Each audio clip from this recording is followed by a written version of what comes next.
Audio on demand from Vision Christian Media. Foundations.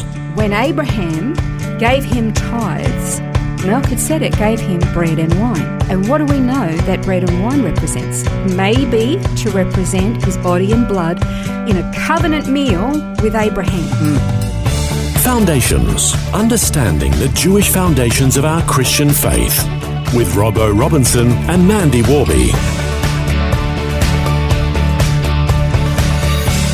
We've been learning about the names of God, names that he uses to reveal different facets of his nature, character, and attributes. And in this program, we're going to be looking at the name Yahweh Shalom. Shalom. It's one of those words that is, I don't know that there's anybody that doesn't know the word shalom. And in general conversation, particularly with Hebrew-speaking people, the word shalom means hello. It also means goodbye. Kind of like aloha in Hawaii means hello and goodbye.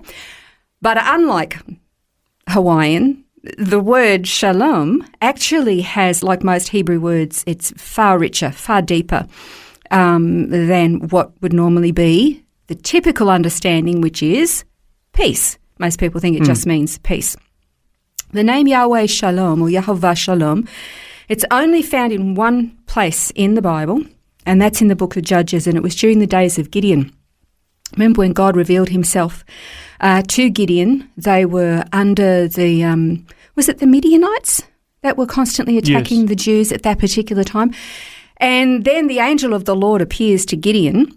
And remember, the history of the Jewish people was that they had seen the might and the power of God delivering them from the Egyptians and out of slavery, and what a spectacular show God put on. So they saw that, but they also remembered what it was like for them in the wilderness, where they knew you couldn't look upon God and actually come out of it alive. And so they would beg Moses, you be the intermediary, you go and talk to him on our behalf, and then you just come and tell us what he said.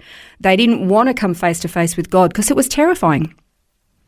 So Gideon has this encounter with the angel of the Lord, and he goes, oh no. He actually says in Judges 6, verses 22 and 24, when Gideon saw that he was the angel of the Lord, he said, alas, I bet it was more than alas. O Lord God, for now I've seen the angel of the Lord face to face. Now the Lord then said, peace to you, don't fear, you shall not die. Gideon thought he was going to die. You can't face God and not die. Then Gideon built an altar to the Lord, and he named it The Lord is Peace. And to this day, it's still in Ophrah of the Abiezrites. Now, the meaning of the word shalom, it's Hebrew, and it does mean peace, but it's so much more. It actually means to be complete, soundness, welfare. It does mean peace, but this completeness in number, in being safe, being sound in your body, for your health, prosperity, not just in finances, but prospering in, how Psalm says that your soul may prosper, that you would prosper as your soul prospers. So it's talking about a whole multi-dimensional, view of prosperity. Having that tranquil peace within your own heart, being content. It's that contentment in friendships, in human relationships, also with God, especially in a covenant relationship. And it also means peace from war. So it's very, it's a very big word. It's really far-reaching, isn't it? Covering all the aspects. So here's the thing: when somebody says shalom to you as a greeting, that's a pretty nice greeting. That's really. Right. Yeah. And it's a nice greeting to say goodbye as well. So they're wishing all of that upon you as you go. As you leave. Yeah. But what about Melchizedek? He was the king of Salem. Now, Salem is what the city of Jerusalem was originally called. And the word Salem or Salem is also the same as the word shalom. And they both mean peace. And now later it was the Jebusites actually invaded and they took over the city that was called Salem. They named it Jebus. And then after them, King David conquered it and he called it Jerusalem, although in Hebrew there's no J. It's Yahweh Shalom. But that actually means the city of peace. So Melchizedek, he was called the priest of the Most High God. And you remember the story of when Abraham, he went to Salem after rescuing Lot, and he had an encounter with Melchizedek. He actually gave tithes to Melchizedek.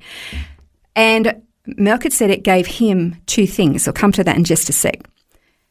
It's believed by many scholars that the high priest Melchizedek, who had no father, no mother, but was kind of this eternal being, that he was a pre-incarnate version of Jesus, of Christ, the Messiah. That is what a lot of people believe. And when Abraham went to Salem, which was a city of peace, to meet Melchizedek, the high priest, gave him tithes, Melchizedek gave him bread and wine. And what do we know that bread and wine represents? The body and the blood of Christ. Yeah. So here is a pre-incarnate Messiah, Jesus, giving bread and wine, maybe to represent his body and blood, in a covenant meal with Abraham.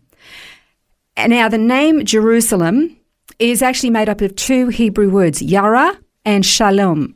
Yara is a verb and it means to give out energy or to teach or to dispense something. If you put that together with shalom, you see that Jerusalem, Yerushalayim, is the city of peace or the abode of peace where peace is taught and given and dispensed from that place. This is what God has to say about the city of Jerusalem. In 2 Chronicles 6, verses 5 to 6, it says this: "Since the day I brought my people out of Egypt, I haven't chosen a city in any tribe of Israel to have a temple built so that my name might be there. Nor have I chosen anyone to be ruler over my people Israel. But now I have chosen Jerusalem for my name to be there, and I have chosen David to rule my people Israel." So here's the thing. God chose the city of peace to be the place where his name would dwell, where his temple would reside, and where his king would rule from. Because where God is, there is peace. He wanted this association between peace and himself, because that is the character of God. So he places his name and he commanded his temple to be there along with the head of his government, because everything about God was to be a place where peace, where he gives peace to everybody who comes to him. Shalom is synonymous with God, and God is incomparable to anything that the world can offer. For example, remember Jesus said that he would give peace to his people, but it would be peace that the world wouldn't understand. It can't give it, can't take it away, doesn't understand it. Yeah. I wanted to mention Psalm 46. No time to read Psalm 46. Now, the word shalom is not in Psalm 46, but it's describing a world that it's chaotic, it's in meltdown, it's violent, the nations are completely in uproar, kingdoms are falling, war is going on all over the place, armies are fighting, weapons are being shattered. And in the midst of it, in all of this chaos, God says, because you're surrounded with all of this fear and anxiety and uncertainty, God says this, Psalm 46 and verse 10, he says, "Be still and know that I am God, and I will be exalted among the nations and will be exalted in the earth." Where God is, when he resides in you, it actually doesn't matter what's going on around you, because the peace of God resides inside of you. The whole world can be exploding or imploding around you, and you will still have this peace that surpasses all understanding inside of you, because that's who God is. Yeah, well, he's the Prince of Peace, isn't he?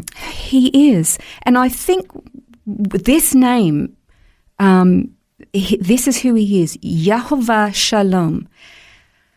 When you have this peace of God within you, or let me put it this way, the peace that comes from God does not mean that you live with the absence of turmoil or chaos or struggle. What it actually means is that God's peace, which is the essence of himself, actually allows you to live peacefully in the middle of the chaos and the turmoil and the uncertainty and the struggle. Well, I guess Jesus, when he talked to his disciples, he said they would have trouble, but in John 14:27, Jesus says, "Peace I leave with you." So he promises his peace in the midst of the trouble, but then he says, "Don't let your hearts be troubled or afraid." Because that's who he is. That's his nature, hey? It certainly is a great thing to be aware of, that he is our Prince of Peace, Yahweh Shalom. And we're going to continue to look at another name of God in our next program, and that is Yahweh Ra'ah. This has been Foundations, a look at the Jewish foundations of our Christian faith. For study notes, resources and more, see vision.org.au/foundations.